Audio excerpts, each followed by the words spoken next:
Ha salido a colación aquí también, a partir de Santiago, el budismo y el sintoísmo. ¿Echan mano en estos desastres o en este proceso de superación también de la religión, o lo entienden de una manera distinta, o aplican esta religión a su propia vida quizá de forma más natural?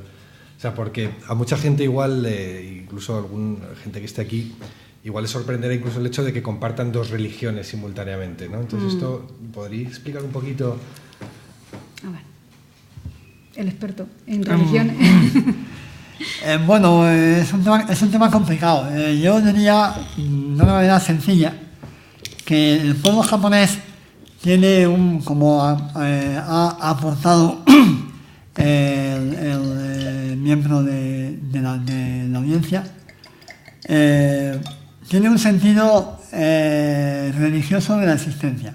Sin embargo, no, como ya dispone de ese sentido religioso de la existencia, no le da la misma importancia al manifestar esa percepción de la vida o de la existencia a través de una religión determinada.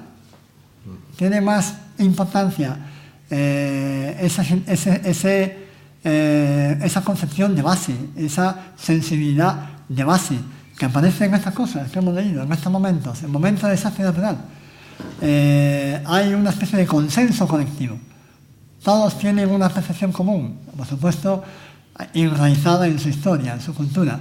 Eso es más importante que el hecho de que eso se tome la forma o se articule mediante la religión budista, que no existe la religión budista, porque la religión budista son un número determinado de sectas. Entonces, un japonés puede ser budista, pero ya de una secta budista en particular, hay pocos japoneses que tengan una vinculación de tipo comprometido con una secta budista. El Shinto, todos los japoneses entienden su vida personal, su entorno, su comunidad, su concepción del entorno natural, los difuntos, etcétera, el más allá. Lo entienden en clave de Shinto, en clave shintoísta, porque es su religión original, antigua, y se ha transmitido a través de las generaciones. Pero hay muy pocos japoneses que pertenezcan a una secta Shinto. Muy pocos japoneses. El tema del el poco éxito de la religión cristiana en Japón. Claro, es que los japoneses nos parece que los elementos fundamentales de la religión cristiana parece que o no sabemos transmitirlos desde Occidente, desde nuestra cultura, o no son sensibles a ellos. Eso es un gran malentendido. Los japoneses pueden entender perfectamente una visión del mundo con una impronta o un sello cristiano. Lo pueden llegar a entender sin gran dificultad. E incluso lo pueden de alguna manera asimilar, lo pueden asumir. Pero ya es más difícil el que se hagan feligreses o miembros de una iglesia cristiana, católica o no católica, en su localidad. Son dos cuestiones diferentes. Una cosa es la percepción religiosa del mundo, otra cosa es la vinculación a una iglesia, a una secta, a una comunidad. La vinculación a una iglesia, secta o comunidad depende fundamentalmente de la historia familiar. Este sentimiento, esta existencia espiritual de los japoneses que les lleva, según estáis diciendo, incluso a no necesitar pues echar mano de unas estructuras religiosas, ¿sigue vigente en la juventud japonesa actual o hay una globalización que también está afectándoles en ese sentido? Bueno, sí que es cierto que la mayoría de los observadores y de los organismos japoneses se están quejando de una progresiva tendencia de los japoneses, de los jóvenes japoneses hacia el individualismo. Pero sí que es cierto que el sistema educativo japonés los provee de unas herramientas por las cuales los cohesionan mucho grupalmente, de tal manera que una de las noticias que nos están llegando también después del terremoto es que se está produciendo una gran cantidad de voluntariado de jóvenes para la reconstrucción del país, ¿no? Eso es una cosa que también nos sorprende mucho, porque aquí tendríamos que tirar de ONG, ¿no? Tendríamos que tirar de ayuda internacional que viniera a echar una mano. Sin embargo, los japoneses ellos mismos se han organizado, y sobre todo lo que más sorprende son los grupos de jóvenes que están ayudando, ¿no? Y eso viene realmente de esa educación, que sí que es verdad que los observadores extranjeros la vemos como muy dura, muy rígida, muy competitiva, pero que a la larga produce una cohesión grupal de tal característica que cuando sucede este tipo de acontecimientos dé lugar a un gran sentimiento de cohesión social, que hace que se sientan una sola nación, una sola persona, y que trabajen en común. Entonces, aunque estén perdiendo, aunque ese individualismo es cierto que exista, pero también es cierto que colaboran muchísimo, y que por eso era por lo que, aunque no me lo hayas preguntado, pero sí que es verdad que quería comentar que los medios de comunicación también están llamando mucho la atención de que Japón no está pidiendo ayuda, que no pide ayuda internacional. No es que sea autosuficiente, no es que sea soberbio en el sentido de que no necesita ayuda de los demás, sino que realmente ellos funcionan como una piña, y realmente ellos pueden salir adelante con sus propios medios, ¿no? Simplemente por eso, por este sistema, por este espíritu que desarrollan desde la infancia, de uniformidad psicológica, de sentirse uno solo y de cooperación, ¿no?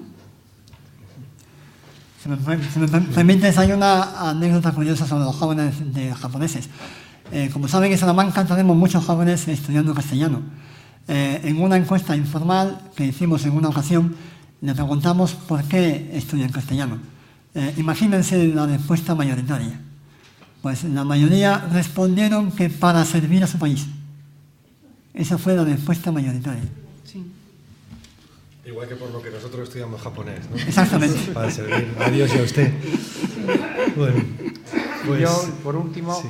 Quería decirle porque, por ejemplo, aumenta mucho el número de suicidios entre los jóvenes japoneses. Sí. ¿Acaso sea por una ruptura en parte en esa juventud? Yo recuerdo en estos últimos años más, porque hace mucho tiempo que yo estaba la última vez, que hay una tendencia a esa individualización, esa introspección que les puede conducir muchas veces al suicidio en una proporción abundante en los últimos tiempos. Pero curiosamente, lo que decía el profesor, yo recuerdo que en la Universidad de Sofía de Tokio, la mayor parte de la gente que van allí van de las mejores familias japonesas, sintoístas, a educarse y formarse en la Universidad de Sofía. Y también hay que recordar que en el siglo X, la gran persecución que hubo cuando los jesuitas, en fin, implantaron allí hasta el pan, que claro, ya no tenían trigo, ¿no? En fin, pues eso también ha dejado su huella, pero la minoría que hay, yo lo he comprobado, se mueve muy bien y está muy bien considerada. La universidad en concreto de la Sofía pues tiene, decía, un gran porcentaje de alumnos de las mejores familias japonesas, que sin merma de su idiosincrasia entienden que es un sitio donde se puede aprender muy bien. Bueno, sí, efectivamente. Bueno, hay dos preguntas, uno lo del suicidio y otro lo de la Universidad de Sofía, ¿no? La Universidad de Sofía es una universidad dirigida y regentada por la Compañía de Jesús. Efectivamente está muy unida a la alta élite, tanto social como económica japonesa, y sí es verdad que tiene una gran fuerza y un gran predicamento. Pero lo que el profesor quería poner de manifiesto es que los japoneses, el wa le lleva a armonizar cualquier tipo de religión. Eso no quiere decir que sean unos inconsistentes, es simplemente que su armonía le lleva a que cada faceta vital la cubren con una parte de ello, de tal manera que el nacimiento, para ellos hacen un ritual budista de llevar a su hijo al templo. Para las bodas se casan por el rito shintoísta, en el que son dos familias, dos linajes, dos estirpes los que se unen, y para la muerte vuelven a utilizar otra vez el ritual budista. Eso por una parte. Sí que efectivamente que la Universidad de Sofía es una universidad que dentro del ranking de universidades japonesas es una de las más potentes, junto con la de Tokio y la de Keio. Eso por una parte. Y por otra parte, el fenómeno del suicidio. El fenómeno del suicidio, tengo que comentarle que ha sido una vez más manipulación de los medios de comunicación, en los que han puesto mucho hincapié en la existencia de un suicidio juvenil, y no es, a nivel estadístico, no es ni más ni menos superior al que puede suceder en el cinturón del suicidio que los psicólogos le llamamos, que está constituido por los países escandinavos, Alemania y Suiza. Se produce el mismo número de suicidios, lo que pasa es que no se le da la misma publicidad brutalidad que se le da en Japón. En Japón quizás pueda llamar mucho más la atención porque no es un suicidio a nivel, no hay esa censura moral que existiría en Europa porque somos católicos, de decir, por Dios, una vida que recibimos como un don de Dios, ¿cómo te la puedes quitar tú así, de esta manera, haciendo uso de tu individualidad? En Japón, como no existe una tradición católica, el suicidio es una opción vital ante una respuesta social. Normalmente se produce en situaciones en las que el individuo se ve abandonado, no se ve apoyado por ese grupo social y toma la iniciativa de salirse fuera de ese grupo suicidándose. Tiene otro contexto, otra connotación totalmente distinta al suicidio japonés del suicidio occidental. Estoy de acuerdo totalmente, ¿no? Sí. Bien. Pues si no... bueno, a ver. No, un momentín, sí. Yo admiro a ese país y siento mucho la mente lo que están ocurriendo en estos momentos. Ha habido gente que, además de la armonía que vosotros decís, los dice que tienen una grandeza de alma y una fortaleza y amplitud de espíritu que les hace inmunes a la adversidad. Entonces esta gente se conseguirán lo que quieren ellos mismos trabajando para ellos. Desde la guerra, cuando por ejemplo Pearl Harbor, aunque ellos no presumieron de ganar la batalla, sino que dijeron ya han despertado al león dormido, ya presentían lo que iba a ocurrir y desde aquellos momentos hasta hoy están levantando y ahora mismo pienso que se levantarán. Muchísimas gracias. Gracias. Bueno, pues gracias. Bueno, pues nos quedamos con estos mensajes de esperanza y todos estamos convencidos de que así van a terminar bien, como lo han demostrado otras veces. Y eso, agradecer a doña Rosa y a don Alfonso haber venido aquí y abrirnos un poquito más este universo fascinante y que espero que nos siga trayendo durante muchos años, pero en positivo, sin tanto desastre. Bueno, muchas gracias. Un placer. Un placer.